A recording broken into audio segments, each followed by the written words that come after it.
इस एपिसोड की स्टार्टिंग वहीं से ही शुरू होती है जहां पर पिछला एपिसोड खत्म हुआ था। जीन ने कहा था कि अभी रिलैक्स करने का समय नहीं है, क्योंकि यह केस सिर्फ पर्सनल दुश्मनी का नहीं है, बल्कि दो मार्शल आर्ट्स फैक्शन के बीच कॉन्फ्लिक्ट का एक हिस्सा है। नेन यह सुनकर हैरान हो जाती है और जीन को विस्तार से बताने के लिए कहती है। वह आगे कहती है, योंग तो बस एक साधारण लड़की थी, तो फिर उसका मार्शल आर्ट सेक्ट के कॉन्फ्लिक्ट से क्या लेना देना हो सकता है। जीन कहता है, तुम सही कह रही हो। यांग और जोंग का इन्फेक्शन से कोई कनेक्शन नहीं था, लेकिन उनकी बदकिस्मती उन्हें इस मुसीबत में खींच लाई। नैन हैरान होकर कहती है, तो क्या तुम ये कह रहे हो कि असली टारगेट बोंग था? जीन सीरियस होकर जवाब देता है, बिल्कुल। फिर वह समझाता है, बोंग कोई आम आदमी नहीं था, बल्कि द मार्शल अलायंस का एक स्पाई था जो विंडबेल डिवीजन के लिए काम कर रहा था। फिर वह आगे बताता है, जब मैंने बोंग के शरीर की जांच की तो मुझे उसके शरीर पर एक रेयर स्टोन के पार्टिकल्स और कुछ सीक्रेट टेक्निक के निशान मिले, जो सिर्फ विंडबेल डिवीजन के मेंबर्स ही यूज करते हैं। इसके अलावा उसका रूम इस तरह से अरेंज था कि किसी भी खतरे की सिचुएशन में वह जल्दी से भाग सके। नैन उलझन में पड़ जाती है और पूछती है, अगर वह सच में एक स्पाई था तो वह सॉन्ग ब्रॉथल के अंदर क्यों छिपा हुआ था? जीन हल्की सांस छोड़ते हुए कहता है, मुझे नहीं पता, लेकिन मार्शल अलायंस की प्लानिंग इतनी कॉम्प्लेक्स होती है कि उसे समझना इम्पॉसिबल है। फिर वह आगे कहता है, आज के लिए बस इतना ही, बाकी सब सच्चाई मैं कोर्ट में रिवील करूंगा। नैन हैरान होकर कहती है, क्या इसका मतलब तुम्हें पहले से ही पता है कि असली अपराधी कौन है? फिर वह आगे कहती है, मुझे भी बताओ, असली अपराधी कौन है? जीन थोड़ी देर चुप रहता है और फिर कहता है, हाँ मुझे पता है, लेकिन मामला इतना सिंपल नहीं है। अगर सच सामने आया तो तुम्हारा ब्रॉथल और शायद तुम्हारी जान भी खतरे में पड़ सकती है। जीन सीरियस होकर पूछता है, क्या तुम अब भी सब कुछ जानना चाहती हो? नैन धीरे से जवाब देती है, जो तुमने अब तक बताया है वही काफी है। जीन को राहत महसूस होती है और वह कहता है, यह सही डिसीजन है। इस दुनिया में कभी कभी इग्नोरेंस एक ब्लेसिंग होती है और ज्यादा नॉलेज एक कर्स बन सकता है।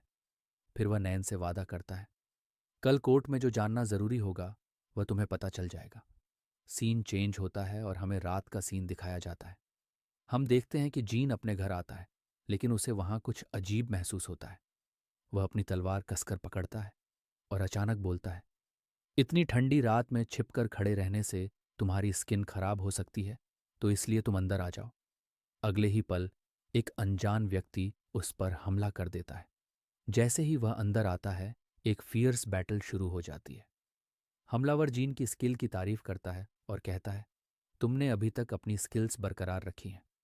हमलावर बेहद तेजी से मूव करता है और ड्यूल वेपन्स से वार करता है, लेकिन जीन उसे आसानी से ब्लॉक कर देता है और अपनी तलवार से काउंटर अटैक करता है। लेकिन हमलावर भी बेहद स्किल्ड होता है। वह जीन के हमले से बचकर पलटवार करता है, जिससे जीन नीचे गिर जाता है। हमलावर जीन को बेड पर गिरा देता है और मजाक में कहता है, क्या हुआ, तुम्हारी पुरानी बेरहमी कहाँ चली गई? जीन कहता है, मैं तुमको दिन की रोशनी में नहीं पहचान पाया। हमलावर हंसते हुए अपना चेहरा दिखाती है। हम देखते हैं कि यह कोई और नहीं बल्कि सियोन है, सॉन्ग ब्रॉथल की ओनर। जिससे जीन की मुलाकात सुबह हुई थी, ये उसका असली चेहरा होता है। सियोन कहती है कि उसे लगा था कि जीन को उसकी मौजूदगी का अंदाजा होगा। जीन उसकी कमर पकड़ता है और उसे बेड पर गिरा देता है। फिर उसके गालों पर हाथ रखकर कहता है, तुम तो पहले से भी ज्यादा खूबसूरत हो गई हो। सियोन हल्का हंसती है और कहती है, तुम अभी भी झूठ बोलने में माहिर हो। सीन चेंज होता है और हमें सुबह का सीन दिखाया जाता है। जीन सियोन से पूछता है, तुम लुआंग में क्या कर रही हो? सियोन जवाब देती है, मैं यहाँ पिछले 6 महीने से काम कर रही हूँ। जीन कहता है, उस बूढ़े आदमी के साथ काम करना मुश्किल रहा होगा। सियोन हल्के से मुस्कुराते हुए कहती है, नहीं, क्योंकि वह आदमी अपंग है। उसके पास तो चम्मच उठाने जितनी भी ताकत नहीं है। फिर वह जीन से पूछती है, बताओ, केस में अब तक क्या पता चला? जीन बताता है, एक एक्सीडेंटल डेथ, छेड़छाड़ किया गया क्राइम सीन, जोंग पर झूठा इल्जाम और विंडबेल डिवीजन की इन्वॉल्वमेंट। साथ ही मैंने यह भी पता लगाया है कि तुम 9वीं अंडरवर्ल्ड सेक्ट के अंदर एक की फिगर हो। सियोन जीन की तारीफ करती है और पूछती है, क्या तुम सभी जानकारी को रिवील करने के बारे में सोच रहे हो? जीन उसे बताता है कि उसका केवल एक ही मकसद है, जोंग की बेगुनाही साबित करना। जब सियोन यह सुनती है तो वह रिलीफ महसूस करती है। जीन आगे कहता है, तुम नाइन्थ अंडरवर्ल्ड सेक्ट की फिफ्थ डिवीजन की लीडर हो, और वो भी मार्शल आर्ट वर्ल्ड की 3 बड़ी खुफिया एजेंसियों में से एक की। लेकिन यह देखना दिलचस्प है कि तुम एक ऐसे ब्रॉथल के अंदर मौजूद हो। सियोन कहती है, यदि तुम मेरे फैक्शन में ज्वाइन होने के लिए सहमत हो तो मैं तुम्हें इसका कारण बता सकती हूँ।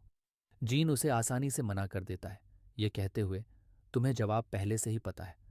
सियोन मान जाती है और एडमिट करती है कि जीन किसी भी ग्रुप से बंधना पसंद नहीं करता, क्योंकि वह मार्शल आर्ट्स सेक्ट्स के बीच आज़ादी से जीना पसंद करता है।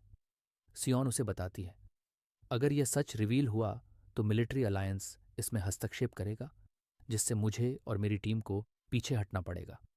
सियोन प्यार से पूछती है, क्या जीन इस बार सिर्फ मेरे लिए इस केस को छोड़ सकता है? जीन जवाब देता है, मुझे जोंग की बेगुनाही साबित करनी होगी ताकि मुझे मेरी पेमेंट मिल सके। सियोन उसे 10 गुना रकम ऑफर करती है, लेकिन वह मना कर देता है, ये कहते हुए कि यह मेरे प्रोफेशनल प्रिंसिपल्स के खिलाफ है। सियोन चौंक जाती है और पूछती है, क्या तुम सीरियस हो? जीन कहता है, मैं अपने सिद्धांतों से नहीं हटूंगा। सियोन चिल्लाकर कहती है, तुम्हें कब से इन चीज़ों की परवाह होने लगी? जीन जवाब देता है, जब से मैं लुआंग आया हूं। सियोन उदास महसूस करती है और कहती है, ये मेरे लिए गलत है, क्योंकि तुमने उस ऑपरेशन को बर्बाद कर दिया जिस पर मैं 6 महीने से काम कर रही थी। जीन पूछता है, क्या अब तुम मुझसे नफरत करने लगी हो? सियोन एक गहरी सांस लेती है, उसे गले लगाती है और कहती है, काश मैं तुमसे नफरत कर पाती। फिर वह उसकी तरफ देखती है और कहती है, जीन, तुम पहले से भी ज्यादा अट्रैक्टिव हो गए हो, और ये मुझे और भी ज्यादा गुस्सा दिला रहा है। वह उसे जोर से गले लगाती है और अलविदा कहती है, हम फिर मिलेंगे। सीन चेंज होता है। लोयांग कोर्ट हाउस दिखाया जाता है। लोयांग कोर्ट हाउस के अंदर जोंग मौजूद होता है, जहां जज सॉन्ग ब्रॉथल में हुई हत्या के ट्रायल की शुरुआत की घोषणा करता है। नैन और सियोल भी ट्रायल में शामिल होते हैं, जबकि जीन भी वहां मौजूद होता है। जज लीड इन्वेस्टिगेटर को संबोधित करता है और कहता है, तुमने दावा किया था कि असली कातिल कोई और है, जिसके कारण ये केस फिर से खोला गया। अगर तुम्हारा दावा गलत साबित हुआ तो इसके गंभीर परिणाम होंगे। लीड इन्वेस्टिगेटर, जिसका नाम जो होंग है, वह सामने आता है, जज को ग्रीटिंग्स करता है और अपने दावे की पुष्टि करता है। वह बताता है, जब मैंने सॉन्ग ब्रॉथल के स्टाफ के इंटरव्यूज की समीक्षा की तो मुझे केस में कुछ अजीब बातें दिखाई दीं। जो होंग बताता है, घटना के दिन जब जोंग और यांग एक कमरे में थे तो वहां कई लोग मौजूद थे, लेकिन किसी ने भी बोंग की चीखें नहीं सुनी, सिर्फ यांग की चीखें सुनी। वो आगे कहता है, यांग की चीख के तुरंत बाद कुछ सेकंड्स में ही जोंग को पकड़ लिया गया, जो कि नॉर्मल समय से काफी कम था। फिर भी सभी ने उसे दोषी मान लिया, क्योंकि उसके और यांग के बीच रोमांटिक अफेयर की अफवाहें थीं। जो होंग कहता है, मुझे एहसास हुआ कि केस में और जांच की ज़रूरत है, इसलिए मैंने एक स्पेशलिस्ट की मदद ली। फिर वह जीन की ओर मुड़ता है और उससे अपनी जांच के बारे में बताने के लिए कहता है। जीन अदालत के सामने खड़ा होता है और खुद को इस केस की दोबारा जांच के लिए अपॉइंटेड इन्वेस्टिगेटर के रूप में बताता है। जज उसे आगे बोलने की अनुमति देता है। जीन सबसे पहले जोंग से पूछता है, क्या तुम्हें अब भी अपराध वाले दिन की कोई बात याद नहीं है?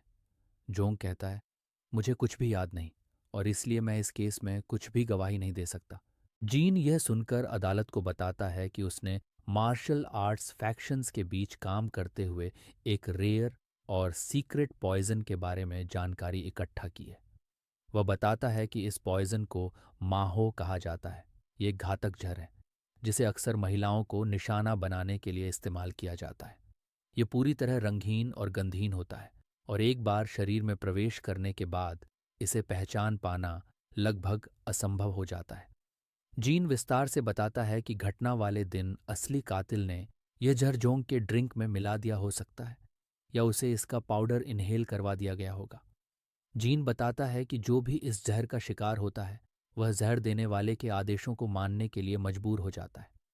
कोर्टरूम में मौजूद सभी लोग, इंक्लूडिंग नैन और सियोल, जीन के इस खुलासे से हैरान रह जाते हैं।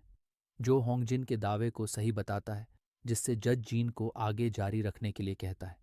जीन घोषणा करता है कि वह अब अपने अगले पॉइंट पर आएगा और वह उन कंटेनर्स के पास जाता है जिनमें लाश रखी गई है। जीन अदालत के सामने बॉडीज की जांच करने की बात कहता है। विक्टिम के हाथों को दिखाते हुए वह कोर्ट में बताता है कि दोनों शवों में कुछ अलग है। वह कहता है कि बोंग के हाथों पर कट और चाकू के घाव हैं, लेकिन यांग के हाथों पर ऐसा कुछ नहीं है। जीन आगे कहता है कि ऐसे कटाव को डिफेंसिव वंड्स कहा जाता है, जो तब होते हैं जब कोई अपनी रक्षा करने की कोशिश करता है। वह यह भी बताता है कि यांग के हाथों पर ऐसे घाव न होना यह दिखाता है कि बोंग को मार्शल आर्ट्स की अच्छी ट्रेनिंग थी, जिससे वह हमले का सामना कर सकती थी। इसके बाद जीन बताता है कि पीड़ितों के शरीर पर मिले घाव अनयूजुअल हैं और वह इसे प्रैक्टिकली डिमॉन्स्ट्रेट करने के लिए एक एनिमल कॉर्प्स का उपयोग करेगा। जीन जानवर की लाश के पास जाता है और जज को समझाता है कि यह प्रैक्टिकल डिमॉन्स्ट्रेशन उसकी बात को और स्पष्ट करेगा। वह उस व्यक्ति का थैंक्स करता है जिसने इस पर्पस के लिए जानवर को लटकाने में मदद की। फिर वह अपने असिस्टेंट से जानवर की लाश पर वार करने के लिए कहता है और जीन जज को बताता है कि एक आम व्यक्ति, भले ही उसके पास बेहद तेज वेपन हो, वह साफ और सटीक कट नहीं लगा सकता, क्योंकि सही तकनीक की कमी के कारण घाव असंतुलित हो जाते हैं। इसके बाद जीन अपना वेपन निकालता है और बताता है कि जो व्यक्ति मार्शल आर्ट्स और वेपन हैंडलिंग में ट्रेंड होता है, वह बेहद क्लीन और प्रिसाइज वुंड्स बना सकता है। वह अपने ब्लेड से एक ही वार में जानवर की लाश को दो टुकड़ों में काट देता है और इसे पीड़ितों के घाव से तुलना करता है। इस पर जज बीच में बोलते हुए जीन से पूछते हैं, इसका क्या मतलब है? जीन जवाब देता है, ये केस कोई प्यार और ईर्ष्या की कहानी नहीं है, बल्कि दो स्किल्ड मार्शल आर्टिस्ट्स के बीच की लड़ाई का रिजल्ट है।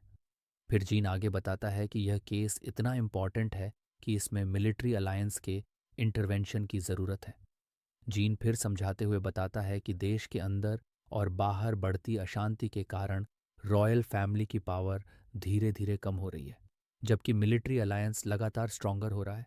वह यह भी बताता है कि अलायंस ने अब उन टेरिटरीज की सिक्योरिटी का जिम्मा संभाल लिया है जो सरकार के कंट्रोल से बाहर हैं, जिससे दोनों पावर्स के बीच कॉन्फ्लिक्ट उत्पन्न हुआ। इस कॉन्फ्लिक्ट के कारण अंततः वुहान समझौता किया गया, जो हुबेई प्रांत के वुहान शहर में स्थित सैन्य गठबंधन हेडक्वार्टर के नाम पर रखा गया था। जीन कहता है कि इस अग्रीमेंट के अनुसार मार्शल आर्ट्स रिलेटेड केसेस की इन्वेस्टिगेशन और पनिशमेंट केवल मार्शल आर्टिस्ट्स द्वारा ही किया जाना चाहिए।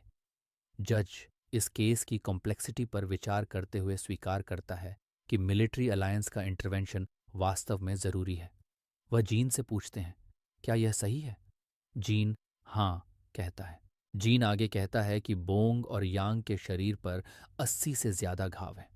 वह इस ओर इशारा करता है कि इतनी तीखी और सटीक चोटें, जो हड्डियों तक काट सकती हैं, केवल किसी ट्रेंड मार्शल आर्टिस्ट द्वारा ही दी जा सकती हैं। इसके बाद वह जोंग की ओर देखता है और कहता है कि जोंग ने कभी भी मार्शल आर्ट्स का ट्रेनिंग नहीं लिया, जिससे यह इम्पॉसिबल हो जाता है कि ये घाव उसी ने किए हों। इस पर जोंग डर के मारे रोने लगता है। फिर जीन अदालत में घोषणा करता है कि उसके पास जोंग की बेगुनाही साबित करने के लिए अतिरिक्त सबूत हैं। वह खुलासा करता है कि अपराध स्थल पर जोंग के पास से मिला हथियार ही मुख्य प्रमाण है।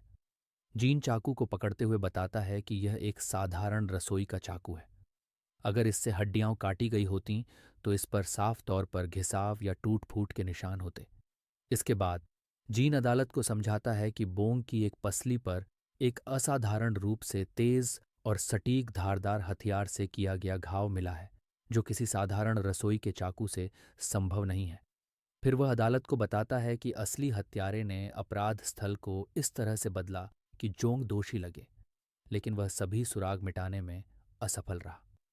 अंत में जीन निष्कर्ष निकालता है कि सभी प्रमाणों को ध्यान में रखते हुए असली हत्यारा एक प्रोफेशनल मार्शल आर्टिस्ट है, जिसने एक विशेष प्रकार के हथियार का उपयोग किया। जीन बताता है कि बोंग और यांग को मारने के बाद हत्यारे ने अपराध स्थल को इस तरह सजाया कि जोंग अपराधी लगे। ये सुनकर अदालत में मौजूद सभी लोग चौंक जाते हैं और आपस में फुसफुसाने लगते हैं। ये देखकर जोंग की बहन रोने लगती है। जज अपने मन में सोचता है कि वह कितना सौभाग्यशाली था कि उसने जोंग को सेंट्रल गवर्नमेंट को मर्डर्ड के रूप में रिपोर्ट नहीं किया। फिर वह जीन से पूछता है, क्या उसने असली हत्यारे की पहचान कर ली है? इसी के साथ हमारा यह एपिसोड खत्म होता है।